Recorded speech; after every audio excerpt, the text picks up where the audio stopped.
শিক্ষিত মুসলমান আফসোস লাগে এই দেশের মানুষ হিন্দু বাস করে, খ্রিস্টান বাস করে, আদিবাসী বাস করে, কারণ কোনো সমস্যা হয় না। কিন্তু এই দেশের মাটিতে মুসলমানদের বড্ড চুলকানি হয়।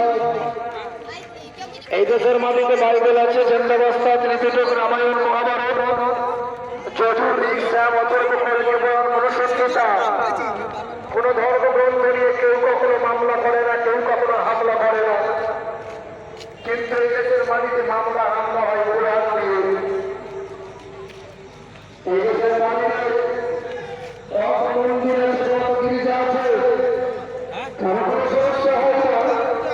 কিন্তু আমাদের মসজিদ মাদ্রাসাগুলোতে এক শ্রেণীর বড্ড চুলকানি হয়। এতদিন শুনেছিলাম অন্যান্য রাজ্যে মসজিদ ভেঙে দিল, মসজিদের মাইক বন্ধ করে দিল, আজান বন্ধ হয়ে গেল। বাংলার জমিন তো শান্ত ছিল।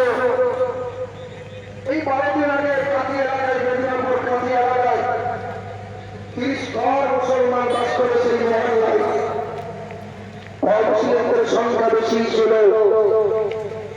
তাই তো সকালবেলায় মুসলমানরা গিয়ে দেখে মসজিদের মাইকটা নামিয়ে ভেঙে দিয়ে সামনে ফেলে দিয়ে চলে গেছে। এ কাজ করলো কারা?